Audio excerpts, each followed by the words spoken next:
ফিলিস্তিনি মুসলমানদেরকে রক্ষা করো। এই জন্য হাতটা নামায় কন্যা আমিন। আর মসজিদ আকসা কেমন ঘর জানোনি? এটা হলো মুসলমানদের প্রথম কিবলা। এই ঘরটা কেমন জানোনি? ওই দেশের মধ্যে বহুত নবীগণ হিজরত করে গেছে, আশেপাশে ওই নবীদের মাজারের অভাব নাই। সবচাইতে বড় কথা কি জানোনি? কারণ এই মসজিদটা এমন মসজিদ, যেই মসজিদে আমার নবী মেরাজে যাওয়ার সময় 2 রাকাত নামাজের ইমামতি করেছেন। আমার নবীর পিছে 1,24,000 পয়গম্বর মুক্তাদি হয়ে নামাজ আদায় করেছে। যদি এই মুহূর্তে ফিলিস্তিন যাওয়ার প্রয়োজন হয়, নামের তালিকা করে নামটা লিখে ফেলবেন। কারণ এমন একটা সময় চলতেছে, রাতের বেলা সেহরি খাইতে পারি না, ইফতারের সময় মুখে ইফতার ঢুকে না। কারণ ফিলিস্তিনের পরিস্থিতিরা বেশি ভালো না রে।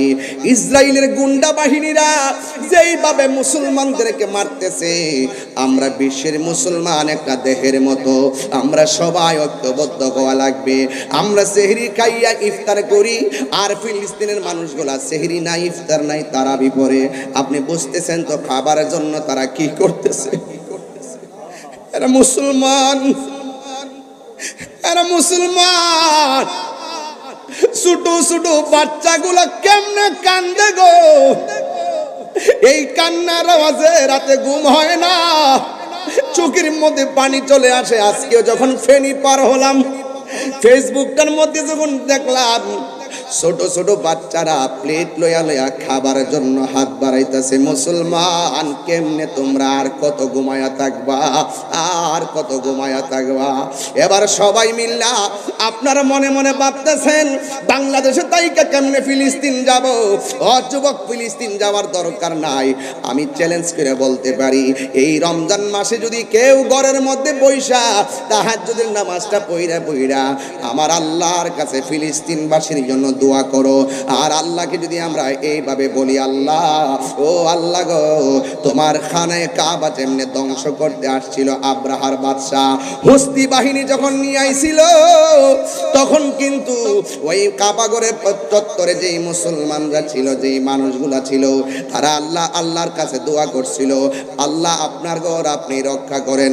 আপনি কিন্তু আবাবিল পাখি পাঠাইয়া ওই ঘরটা রক্ষা করেছেন। আমার তো মনে হয় এই চট্টগ্রামের মানুষ তাহাজ্জুদের নামাজ পড়িরা যদি আমার আল্লাহরে ডাক দিয়া কোন, আল্লাহ,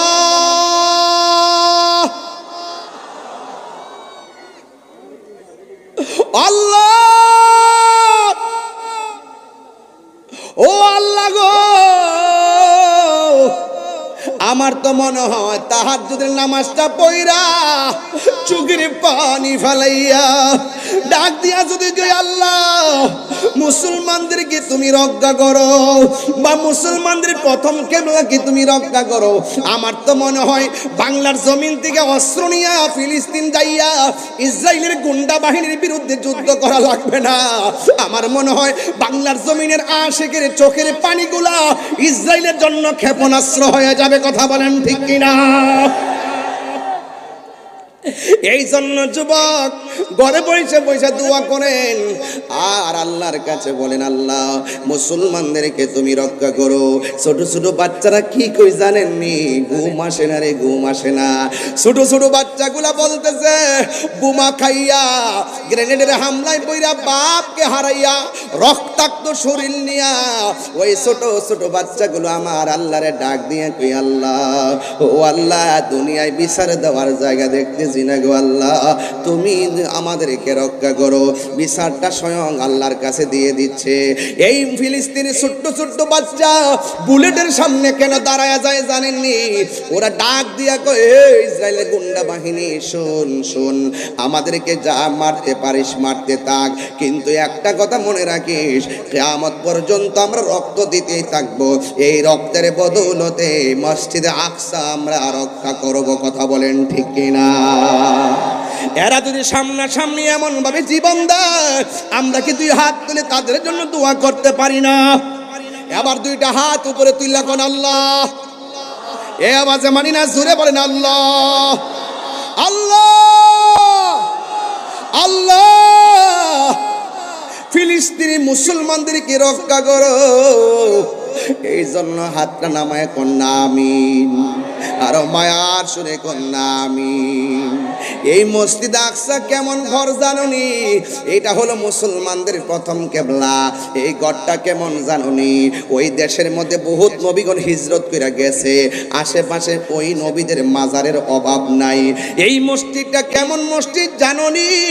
এই মসজিদটার পাথরগুলো দুনিয়ার ইটা ভাটার কোনো পাথর নয়, কোনো রেল লাইনের কোনো পাথর নয়, ইন্ডিয়া কিংবা সুনামগঞ্জের পাথর নয়, জাফলংয়ের পাথর নয়, পতঙ্গার পাথর নয়। এই মসজিদ আকসার পাথরগুলো সমুদ্রের নিচ থেকে উঠানো হয়েছে। কোনো মানুষের পক্ষে ওই পাথর তোলা সম্ভব না।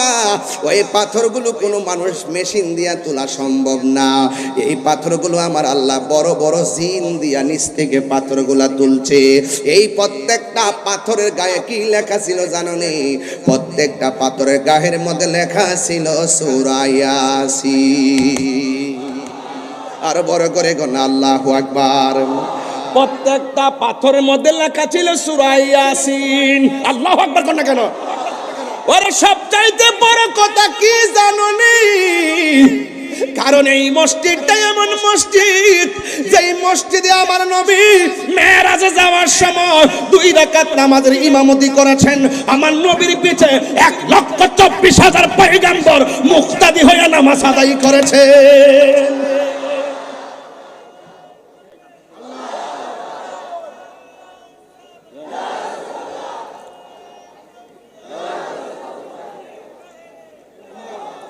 এই জন্য যুবক, ওই মসজিদটাকে রক্ষা করার জন্য আমরা আল্লাহর কাছে দোয়া করব। আল্লাহ আপনার ঘর আপনি রক্ষা করেন।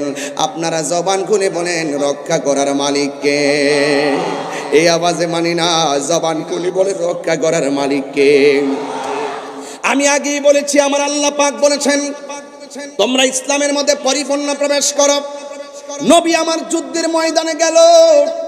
যুদ্ধের ময়দানে যাইয়া রাসূল একদিন একটা যুদ্ধের ময়দানে গিয়ে সাহাবায়ে কেরামদেরকে ডাক দিয়ে বলেন, সাহাবীরা যুদ্ধের ময়দানে তোমরা এসেছো, যুদ্ধের ময়দানে কোনো অসুবিধা আসেনি?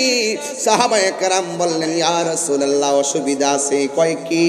কয় আমরা দেখতেছি কাফেররা দাঁড়াইছে এমন একটা জায়গায়, তাদের পিছন দিক দিয়ে সূর্য উঠেছে, আর আমরা এমন একটা জায়গায় দাঁড়াইলাম যেই জায়গার মধ্যে আমাদের চোখের সামনে সূর্য উঠে। আমাদের চোখে যখন সূর্যটা লাগে, ওরা যখন পাথর মারে আমরা দেখি না, ওরা যখন তীর মারে সূর্যের আলোতে আমরা সহ্য করতে পারি না, দেখতে পারি না। এবার সাহাবায়ে কেরাম কথাটা বলতে দেরি আমার নবী আপনার নবী 2টা হাত আমার আল্লাহর কাছে বাড়ায় দিলেন। আল্লাহর ডাক দিয়া কই, আল্লাহ আমার সাহাবীরা জীবনের প্রথম যুদ্ধে এসেছে, এমন ভাবে যদি দুনিয়া থেকে বিদায় হয়ে যায় তোমার ইসলামের পতাকাকে পাহারা দিয়া রাখবে। এই কথা বলার পর আমার নবী আপনার নবীর মতন মুস্তাজিবুদ দাওয়া পৃথিবীতে কেউ নাই। আমার নবী 2টা হাত আল্লাহর কাছে বাড়ায় দিলেন। হাতটা বাড়াইতে দেরি রে বাবা, আমার নবীর সাহাবীরা তাকায়া দেখতেছেন। নবী আমার হাতটা বাড়াইল আর সূর্যের সামনে মেঘমালা জমে গেছে। মেঘমালা জুইমা সাহাবায়ে কেরামের চোখের মধ্যে ছায়া দিয়ে দিয়েছেন। জোরে কোন আল্লাহু আকবার। আমার আওয়াজ করে বলেন রহমতের দয়া। আল্লাহ পাকের শান্তি আছে না নাই? আরে আল্লাহকে ডাকার মতো ডাকলে শুনে না। কে বলছে? আমরা তো মুখে ডাকি, অন্তরে মুনাফিকি। এই জন্য আমরা অনেক সময় ডাক দিই আমার রবকে পাই না। বন্ধুরে আমার এই কথা বলার পর সাহাবায়ে কেরাম বলে, ইয়া রাসূলুল্লাহ এখন আর সূর্য লাগে না, এখন আর সূর্য লাগে না। এবার সাহাবায়ে কেরাম যুদ্ধ করতেছেন। একটু পরে আমার নবী আয়েশা ডাক দিয়া বলে, এ সাহাবীরা তোমাদের আর যুদ্ধ করতে অসুবিধা আসেনি? সাহাবায়ে কেরাম বললেন, ইয়া রাসূলুল্লাহ সমস্যা ছিল না, একটা সমস্যা নতুন দেখা দিয়েছে। কয়ে কি সমস্যা? কয়ে কাফেররা দাঁড়াইছে শক্ত জায়গায় আর আমরা দাঁড়াইছি বালু মাটিতে। আমি আমার আম্মারে নিয়ে ওই জায়গাটা সশরীরে দেখতে আসছি। কাফেররা কোথায় দাঁড়াইছিল, মুসলমানরা কোথায় দাঁড়াইছিল। একটা সুন্দর মিনার আছে, ওই মিনারের ভিতরে ওই যুদ্ধে যতটা সাহাবী শহীদ হয়েছে সবার নামের তালিকা লেখা আছে। আর একটা জায়গা আছে সাদা, ওই জায়গাটাও আমি দেখে এসেছি। ওই জায়গার মধ্যে আমার আল্লাহ মুসলমানকে সহযোগিতা করার জন্য আসমানি ফেরেশতা পাঠায়া দিয়েছে। আর বড় করে বলে না সুবহানাল্লাহ। আমার নবী ডাক দিয়া বলে সাহাবীরা আর কোন সমস্যা আসেনি? ওই সাহাবীরা বলে ইয়া রাসূলুল্লাহ ইয়া হাবিবাল্লাহ, ওরা দাঁড়াইছে শক্ত মাটিতে, আমরা দাঁড়াইছি বালু মাটিতে। ওরা যখন ঘোড়া নিয়ে দৌড় দেয় বালু উঠে না, আর আমরা যখন ঘোড়া নিয়ে দৌড় দেই ঘোড়ার পায়ের কারণে বালু উঠে, বালুর কারণে আমরা তীর দেখি।